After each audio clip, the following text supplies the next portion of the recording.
Good morning everyone. In the previous class we have already started with the first chapter, that is reproduction in organisms, and we have already discussed some of the important questions from this chapter, and today we are going to discuss few more questions from the same chapter. So now let us start with the 10th question, that is which of the following flowers only once in its life. So when it comes to the flowering of the plants, so we can see usually there are two types of flower, right? So one is monocarpic and one is polycarpic. So what is the difference between this monocarpic and polycarpic is that, so monocarpic means the plants which are going to flower only once in their lifetime. So they are going to set the seeds and then they are going to die. So these type of plants are called as a monocarpic, means which are going to flower only once in their entire life. So now coming to the second type, that is polycarpic. So poly means many, right? So the plants, those which are going to flower and they are going to produce fruits many times in their entire lifetime. So these are called as a polycarpic, right? So based on the flowering, there are two types, one is monocarpic and polycarpic. Monocarpic means which are going to flower only once in their entire lifetime. Polycarpic means which are going to flower and produce fruits many times in their entire lifetime. So out of these four options, the right option, that is bamboo species. So bamboo species are the example of the monocarpic plants, as they are going to produce or as they are going to flower only once in their entire lifetime. So then they are going to produce the seeds and they are going to die. So whereas the jackfruit, mango and papaya, so they will come under the polycarpic plants. Okay. So now the next question, that is offsets are produced by. So what are these offsets? So offsets are the small plants or the daughter plants which are produced by the parental plant.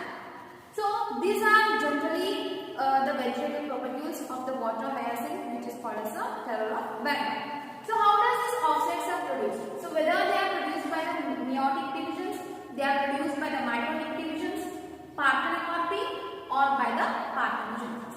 So before going with the options, we have to see that offsets are the vegetative propagules, so that will come under the vegetative propagation. So vegetative propagation is nothing but asexual reproduction. So in the asexual reproduction, the cells which are involved are the somatic cells, and we know that somatic cells can only undergo the mitotic division. Hence the answer is mitotic division. So what is the main difference between this mitotic and meiotic division is that, so the mitotic division takes place in the somatic cells or the body cells, whereas the meiotic division takes place in the germ cells or the reproductive cells. So mitotic divisions, they are going to produce 2 daughter cells, whereas the meiotic divisions, they are going to produce 4 daughter cells, right? So mitosis is also called as an equational division and meiosis is called as a reduction division. So now offsets are produced by the somatic cells, and in the somatic cells the type of division which takes place is the mitotic. Hence the answer is mitotic division. So then coming to the parthenocarpy. So what do you mean by this parthenocarpy? Means the fruits which are developed without fertilization. So these are called as the parthenocarpic fruits, or we can also call them as a seedless fruits. So then last option is the parthenogenesis. So what do you mean by this parthenogenesis? Means the female gamete develops into an embryo, so without the fertilization. So that process is called as a parthenogenesis, right? So out of these four options, offsets are produced by the mitotic division. So now coming to the next question, that in some plants the female gamete develops into embryo without fertilization. So as I discussed it in the previous question, parthenogenesis. So the answer is the parthenogenesis. So if the process of development of a female gamete into an embryo without the fertilization is called as the parthenogenesis. So then what do you mean by autogamy? So autogamy is nothing but the self-pollination. So what do you mean by this pollination? Means the transfer of the pollen from the anther to the stigma is called as a pollination, and in that autogamy means self-pollination. If the pollen grains from the anther are transferred to the stigma of the same flower of the same plant is called as autogamy. So then the third option, that is parthenocarpy. As I said you that fruits which develop without the fertilization are called as parthenocarpic fruits or the seedless fruits. And the last option is the syngamy. So what I mean by the syngamy means, syngamy is union of gametes or fusion of gametes, and the other term which is used for the syngamy is the fertilization, right? So the fusion of male and female gamete is nothing but syngamy or fertilization. So out of these four options, the right option for the third or the 12th question is that parthenogenesis, that is the development of the female gamete into an embryo without fertilization. Okay. So now coming to the 13th question. So what is this 13th question is that the eyes of the potato tuber are. So where does this eyes of the potato tuber are going to arise? So whether they are going to arise from the root buds or from the flower buds, shoot buds or the axillary buds. So as this name itself suggests that we can understand that where does these buds are going to arise from. So the roots are going to arise definitely from the roots or from the upper lateral roots, right? So flower buds, so this is nothing but the underdeveloped embryonical buds, right? And then shoot buds are going to be at the top, at the tip of the shoot apex of the young stems, and whereas the axillary buds, so they are present in the axils of the leaf, right? So out of these four, the axil buds or the axillary buds are responsible for flowering and branching. And we know that the eyes of the potato tuber are going to develop a branch. Hence, the right answer for this question is the axillary buds. So the eyes of the potato tuber are the axillary buds. So the next question is that the estrous cycle is a characteristic of. So before going to this question, we know that there are two types of the reproductive cycles. So the two important reproductive cycles are estrous as well as the menstrual cycle. So what is the main difference between this estrous cycle and the menstrual cycle is that estrous cycle is going to be present in the non-primates, whereas the menstrual cycle is seen in the primates. So estrous cycle, so it is going to have the heat period and the endometrium is going to get reabsorbed in case of the estrus. Whereas the menstrual cycle, so there is no such kind of heat period or there is no any high sexual urge, but the endometrium is going to shut off, so it is going to flow, means there is a flow of blood, that is endometrium wall is going to get, it is going to break down. So whereas in case of the estrous cycle, the endometrium wall is reabsorbed, right? So the examples for this estrus as well as the menstrual cycle is that, so the example of estrus we can take as a cow, dog, etc. Whereas for the menstrual cycle we can take an example of the mammals. Mammals means the humans, apes as well as the monkeys, right? So now let us see the options. The estrus cycle is a characteristic of human females only. So as I said you, the estrus cycle is not seen in the primates, hence this option is wrong. Second option, mammalian females other than primate. That this option is non-primate vertebrates. Yes. So estrus cycle is not seen in the primates, but it is seen in the non-primates. So coming to the third option, that is human males only. So there is no any such kind of reproductive cycle taking place in the males, hence this option is wrong.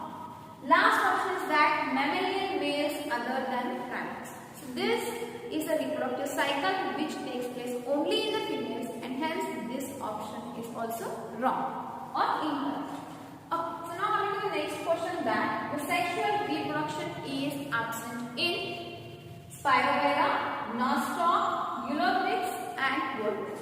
So these are some of the examples of the algae which are going to belong to the different classes.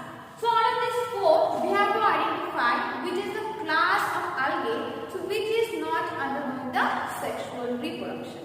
Suppose we take the Spirogyra. So Spirogyra is a class of algae in which there is both asexual reproduction and the sexual reproduction. So the asexual reproduction is going to take place by the production of the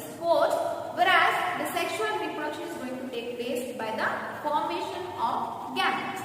So this option is incorrect. So coming to the nostoc. So nostoc is the right answer. Why?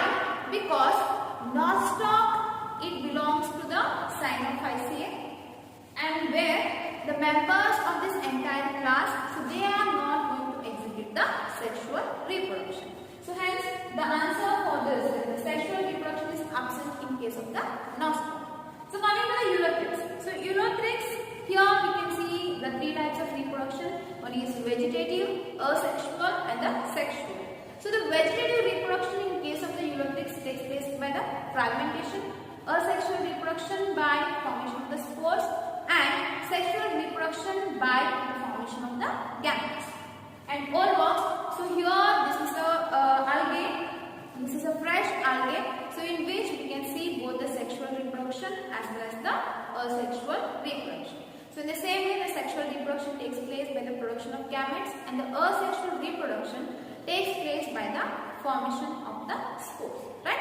So the right answer for this question is the nostoc, so which belongs to the Cyanophyceae, where not a member of the entire class is going to show a sexual reproduction. Okay. So now let us go to the next question.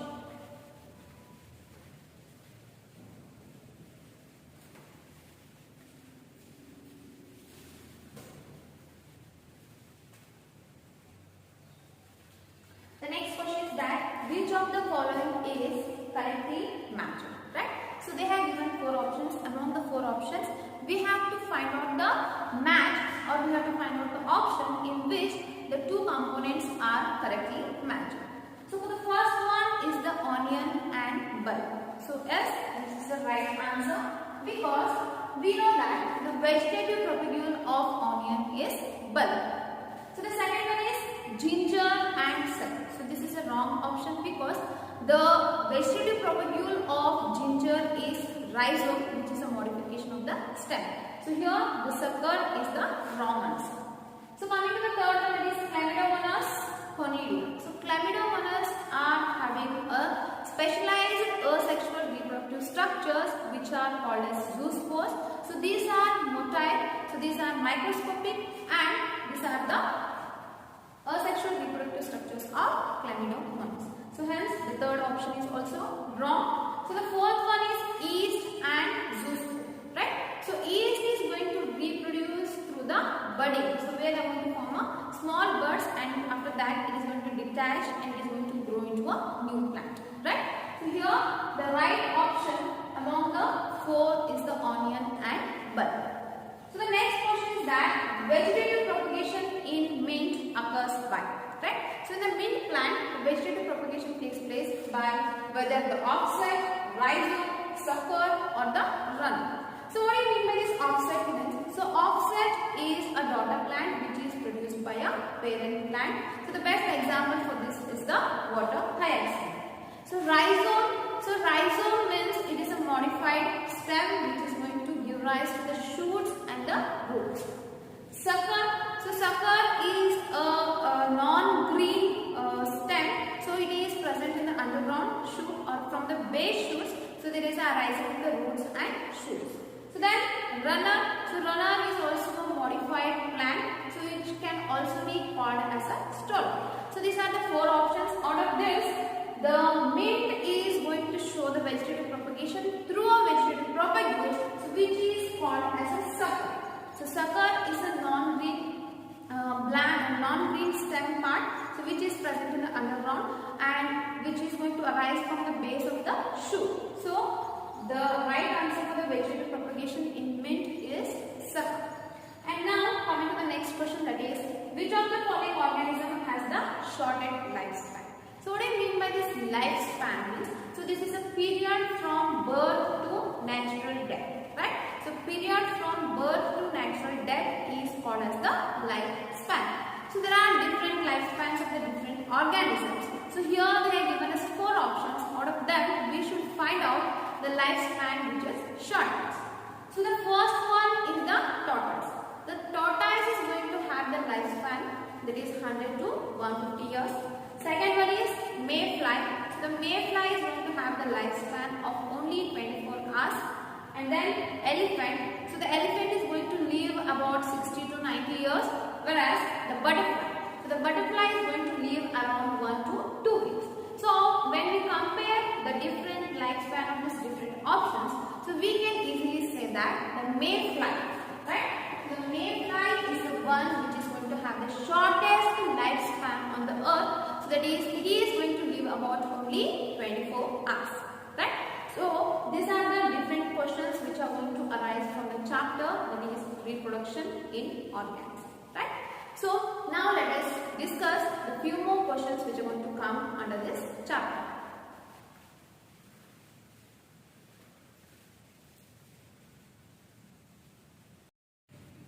Okay, so now coming to the 19th question.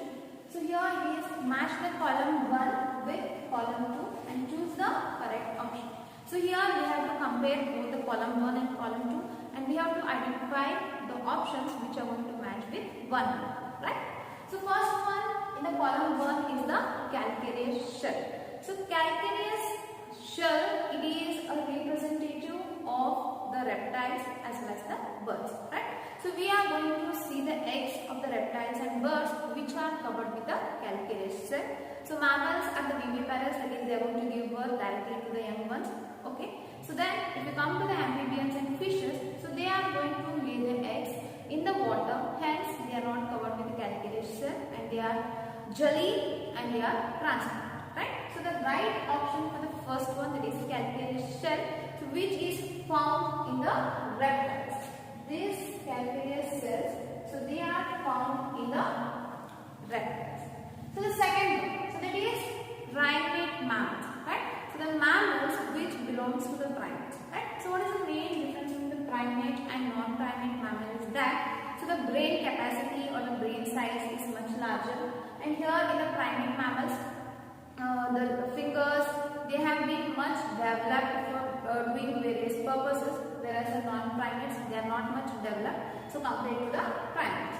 So here in the primate mammals, when we compare the ape and dog, so which is much improvised or which belongs to the higher category, that is the ape. So hence the primate mammal is ape and the non-primate mammal is dog. Okay.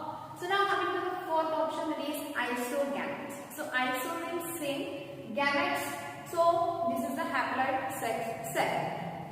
When we are going to call them as isogametes means when the two gametes, it's a male and female, so when they are morphologically similar and when we can't identify the difference between the two types of gametes, so then it is called as a isogamete. So heterogametes means the two different types of gametes, means they are either different in their sizes or they are different in their morphological appearance, and we can easily identify the male as well as the female gamete. Okay.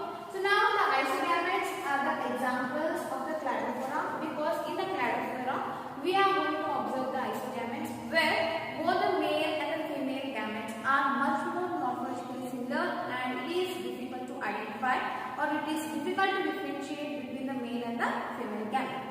So then the heterogametes are seen in fucus, so where the male and the female gamete is morphologically different and we can easily identify the difference between the male and the female gamete. Okay, so here when we go through all the four options, which is perfectly matched is the first option, right? So here option A with the second one, option B with the first one, C with 3, D with 5 and E with the 4. Hence the option 1 is true for the 19th question. So now coming to the last question from this chapter, so that is, which of the following is the hermaphrodite, right? So based on the type of sexual organs present in an organism, so we can classify these organisms into two types. One is unisexual and one is bisexual. So what is the difference between this unisexual and the bisexual is that, so unisexual means the organism which is going to have only one sexual organ, so whether it is a male or a female. So when it comes to the bisexual, so bisexual means the organism which shows or which have both the male and the female sexual organ, right? So bisexual, what is the another term which can be used for the bisexual is that it is a hermaphrodite. So hermaphrodites are the organisms which are going to have or which are going to represent both the male as well as the female sexual organ. They are having both male reproductive system as well as the female reproductive system, and their body is capable of producing both male and the female gametes, right? So those are called as hermaphrodites, and also they can be called as a bisexual. Okay. So in plants, the bisexual are generally called as monoecious and unisexual are called as a dioecious plants, right? So now here if you take the options, that is earthworm, tapeworm and leech. So all these three belongs to the hermaphrodites and all these are bisexual. Means earthworm is going to have both the male and the female reproductive system. Leech is also going to have both the male and female reproductive system, and the tapeworm is also having both the male and female reproductive system. As I said you, if the organism is having the two types of reproductive system or the two types of sexual organs, so then it is called as bisexual or it can be called as a hermaphrodite, right? So the option for this question is all the above, as all the three options are an example for the hermaphrodite or a bisexual, right? So with this, our first chapter is completed. Here we have solved all the questions that have been arising from the previous year question papers, okay? And we have also added some of the few questions which can also arise in our future question papers, right? So in the next class, we will be starting with the new chapter and we will be solving with the most important and the upcoming questions. Thank you.